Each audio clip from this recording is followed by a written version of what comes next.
बेयो बड'लेण्ड इंखं टेलिभिजन दिनै 11 एप्रिल 2021 रबिबार खालि सानसेनि बरादखौ नोंथांमोननि खाथियाव लाबोदों आं सदानन्द दैमारिया।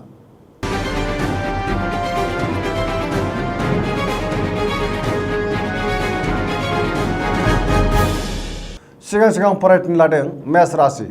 दिनैनि साना जोबोर मोजां। मावनो लानाय खामानिखौ थि समावनो आरो गोरलैयैनो मावफुंनो हानानै गोसोखौ जोबोर गोजोननाय मोनगोन। गोसोनि साननायफोरा जाफुंसारगोन। देहाया दिनै मोजाङै थागोन। बहानिफ्रायबा मोजां खौरां फैगोन। रांखावरियाव दिनै जोबोर मोजां होनजायो। आरजिनाय धोनखौ दोनथुमनो हागोन। बेफार फालांगियाव जोबोर मोजां मुलाम्फा मोननोबो हागोन। सोरबा लोगोनि हेफाजाब मोनगोन। सोरबा गोजाम लोगोजों बहाबा लोगो मोनज्लायगोन। न'खराव अनलायनाय फैगोन। बिमा बिफानि अननाय आरो बोर मोनगोन। बिदा फंबायनि हेफाजाब मोनगोन। गुबुननि गोसोखौ दिनै गोरलैयैनो बोनो हागोन। गोसोनि बोलोआ बांगोन। समाजाव गोबां मान मोननो हागोन। गोसोआ दिनै जोबोर रमान्टिक जागोन आरो लाइमोनफोरा गावबा गावनि गोसोनि साननायफोरखौबो फोरमायलायनो हागोन। फरायसाफ्रा फरायनायाव गोसो दुंखांगोन आरो मोजां फिथाइ मोननो हागोन। धोरोमारि बिथिङावबो गोसो दुंखांगोन। सरासनस्रायै दिनैनि साना जोबोर मोजां आरो मोजाङैनो बारग'लांगोन।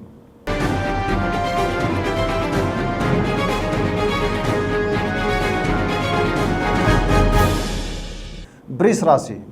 दिनैनि साना जोबोर मोजां। गोसोखौ जोबोर गोजोननाय मोनगोन। गोसोनि बोलोआ बांगोन। मावनो लानाय खामानिखौ थि समावनो आरो गोरलैयैनो मावफुंनो हागोन। समाजाव मान मोननो हागोन। रांखावरियाव जोबोर मोजां होनजायो। आरजिनाय धोनखौ दोनथुमनो हागोन। मोननो गोनां धोनखौबो दिनै मोननो हागोन। बेफार फालांगियाव मोजां मुलाम्फा मोनगोन। न'खराव बिसि फिसायनि गेजेराव अनलायनाय फैगोन। बिदा फंबायनि हेफाजाब मोनगोन। बिमा बिफानि अननाय आरो बोरखौ मोनगोन। देहाया दिनै मोजाङै थागोन। अब्लाबो जानाय लोंनायाव सांग्रां जानाया गाहाम। गुबुननि हेफाजाब मोननो हागोन आरो गुबुनखौ हेफाजाबबो होनो हागोन। जायखि खामानि मावा मानो दिनै गोरलैयैनो मावफुंनो हागोन। पजिटिभ एनार्जिनि गोहोम गोग्लैगोन। लोगोफोरनि अनसायनाय मोनगोन। गोसोनि बोलोआ बांगोन। लाइमोनफोरा दिनै जोबोर रमान्टिक जागोन आरो गावबा गावनि गोसोनि साननायखौ फोरमायलायनोबो हागोन। सरासनस्रायै दिनैनि साना जोबोर मोजां आरो मोजाङैनो बारग'लांगोन।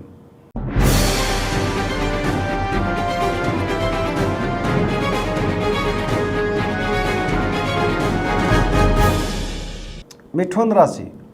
दिनैनि साना जोबोर मोजां। सोरबा गोजाम लोगोखौ बहाबा लोगो मोननानै दिनै गोसोखौ जोबोर गोजोननाय मोनगोन। देहाया दिनै मोजाङै थागोन। रांखावरियाव जोबोर मोजां होनजायो। आरजिनाय धोनखौ दोनथुमनो हागोन। बेफार फालांगियाव जोबोर मोजां मुलाम्फा मोनगोन। न'खराव अनलायनाय फैगोन। समाजाव गोबां मान मोनगोन। बबेबा सुबुं गौमायाव बाहागो लानो खाबु मोनगोन। गोसोनि बोलोआ बांगोन। मावनो लानाय खामानिखौ थि समावनो आरो गोरलैयैनो मावफुंनो हागोन। गुबुननि हेफाजाब मोनगोन। गोसोआ दिनै जोबोर रमान्टिक जागोन।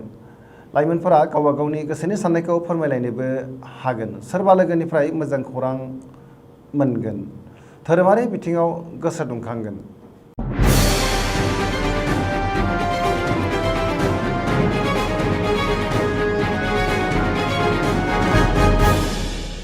कर्कट राशि। दिनैनि साना जोबोर मोजां। मावनो लानाय खामानिखौ दिनै गोरलैयैनो मावफुंनो हानानै गोसोखौ जोबोर गोजोननाय मोनगोन। पजिटिभ एनार्जिनि गोहोम गोग्लैगोन। रांखावरियाव दिनै जोबोर मोजां होनजायो। आरजिनाय धोनखौ दोनथुमनो हागोन। बेफार फालांगियाव जोबोर मोजां मुलाम्फा मोनगोन। देहाया दिनै मोजाङै थागोन। अब्लाबो नाथाय जानाय लोंनायाव सांग्रां जानायनि गोनांथि दङ। गुबुननि हेफाजाब मोननो हागोन। न'खराव अननानै फैगोन। समाजाव गोबां मान मोनगोन। फरायसाफ्रा फरायनायाव मोजां फिथाइ मोननो हागोन आरो गोसो दुंखांगोन। जायखि खामानि मावा मानो दिनै मोजाङैनो मावफुंनो हागोन आरो जाफुंसारगोनबो। लाइमोनफोरा दिनै जोबोर रमान्टिक जागोन आरो गावबा गावनि गोसोनि साननायखौ फोरमायलायनो हागोन। धोरोमारि बिथिङाव गोसो दुंखांगोन। बहाबा दावबायहैनो एबा बेरायहैनो खाबुबो मोनगोन।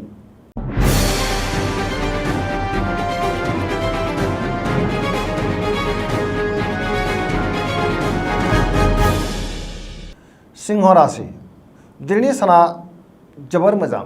गोसोनि लुबैनायखौ मोननानै दिनै गोसोआ जोबोर गोजोननाय मोनगोन। मावनो लानाय खामानिखौ थि समावनो मावफुंनो हागोन। सोरबा लोगोनिफ्राय मोजां खौरां आरो हेफाजाबबो मोनगोन। रांखावरियाव जोबोर मोजां होनजायो। आरजिनाय धोनखौ दोनथुमनो हागोन। अब्लाबो नाथाय खरसायाबो बांगोन। बेफार फालांगियाव जोबोर मोजां मुलाम्फा मोननो हागोन। न'खराव बिसि फिसायनि गेजेराव अनलायनाय फैगोन। बिदा फंबायजों मोजां सोमोन्दो थागोन। समाजाव गोबां मान मोननो हागोन। देहाया मोजाङै थागोन। गुबुननि अनसायनाय मोनगोन।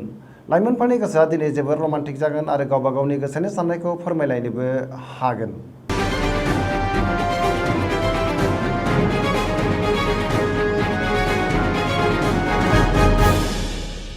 कन्या राशि।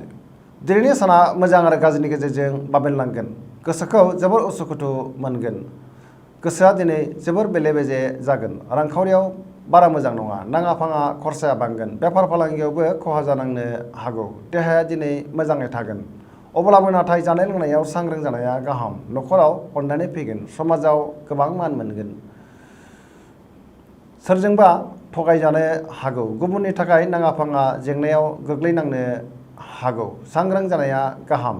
गुबुननि गोसोखौ दिनै बोनो गोब्राब जागोन। सोरबा लोगोआ थगायनो नाजागोन।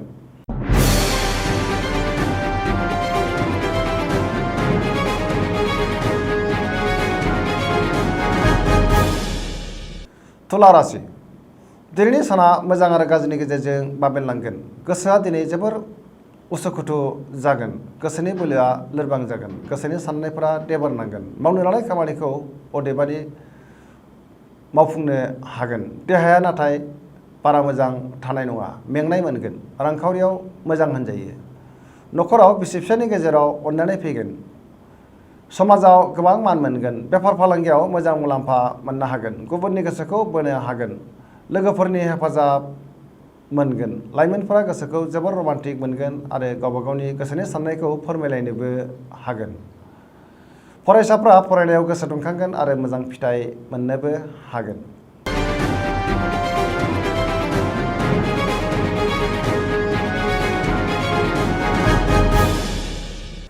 वृश्चिक राशि, दिनैनि साना जोबोर मोजां। मावनो लानाय खामानिखौ थि समावनो मावफुंनो हानानै गोसोखौ जोबोर गोजोननाय मोनगोन। गोसोनि साननायफोरा जाफुंगोन। समाजाव दिनै गोबां मान मोनगोन। न'खराव बिसि फिसायनि गेजेराव अननानै फैगोन। सोरबा लोगोआ हेफाजाब होगोन। गुबुननि हेफाजाब मोनगोन आरो गुबुनखौ गावबो हेफाजाब होनो हागोन। रांखावरियाव जोबोर मोजां होनजायो। बेफार फालांगियावबो जोबोर मोजां मुलाम्फा मोनगोन। देहाया दिनै मोजाङै थागोन। अब्लाबो जानाय लोंनायाव सांग्रां जानाया गाहाम। बहाबा दावबायहैनो खाबु मोनगोन। धोरोमारि बिथिङावबो गोसो दुंखांगोन।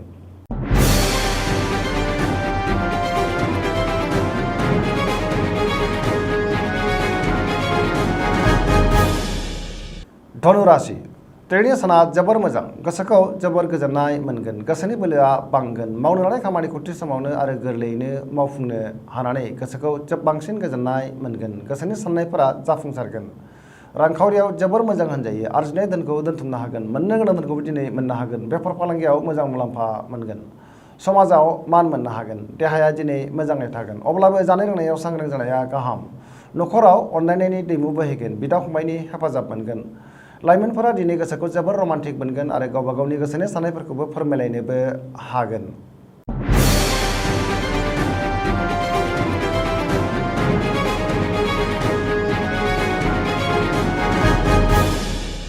मकर राशि, दिनैनि साना जोबोर मोजां। गोसोनि साननायफोरा जाफुंगोन। मावनो लानाय खामानिखौ थि समावनो आरो गोरलैयैनो मावफुंनो हानानै गोसोखौ दिनै जोबोर गोजोननाय मोनगोन। रांखावरियाव जोबोर मोजां होनजायो। आरजिनाय धोनखौ दोनथुमनो हागोन। मोननो गोनां धोनखौबो दिनै मोननो हागोन। बेफार फालांगियाव मोजां मुलाम्फा मोनगोन। गुबुनजों मोजां सोमोन्दो लाखिनो रोंगोन। गोब्राब खामानिखौ मावफुंनो हागोन। पजिटिभ एनार्जिनि गोहोम गोग्लैगोन। न'खराव बिसि फिसायनि गेजेराव अननानै फैगोन। बिदा फंबायनि हेफाजाब मोनगोन। बिमा बिफानि अननाय आरो बोर मोनगोन। लाइमोनफोरनि गोसोआ दिनै जोबोर रमान्टिक जागोन आरो गोसोनि साननायखौ फोरमायलायनोबो हागोन।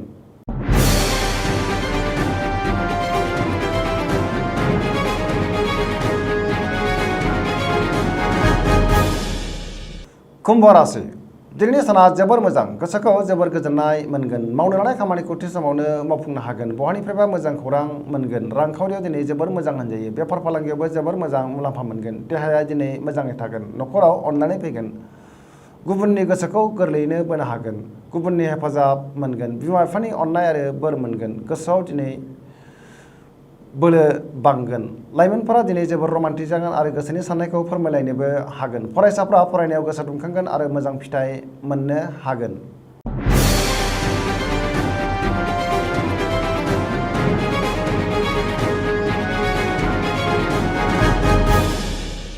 मीन राशि, दिनैनि साना जोबोर मोजां। गोसोखौ जोबोर गोजोननाय मोनगोन। गोसोआव गोग्गो साननाय फैगोन। गोसोनि बोलोआ बांगोन। देहाया दिनै मोजाङै थागोन। रांखावरियाव जोबोर मोजां होनजायो। आरजिनाय धोनखौ दोनथुमनो हागोन। बेफार फालांगियाव जोबोर मोजां मुलाम्फा मोनगोन। न'खराव अननानै फैगोन। सेंग्रा सिख्लाफ्रा दिनै गावबा गावनि गोसोनि साननायखौ फोरमायलायनो हागोन आरो गोसोआ जोबोर रमान्टिक जागोन। फरायसाफ्रा फरायनायाव गोसो दुंखांगोन आरो मोजां फिथाइ मोननो हागोन। धोरोमारि बिथिङाव गोसो दुंखांगोन। बबेबा सुबुं गौमायाव बाहागो लानो खाबु मोनगोन।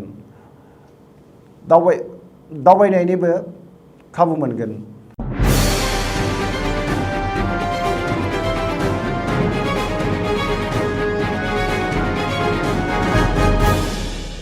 दिनैनि राशि फरायथिनाया एसेनोसै। जोबनायाव बेखौनो खावलायो जाहाथे नोंथांमोना सानफ्रोमबो जोंनि बे बड'लेण्ड इंखं टेलिभिजनखौ नायबाय थायो आरो साबस्क्राइब खालामो। एसेनोसै, गोजोन्थों।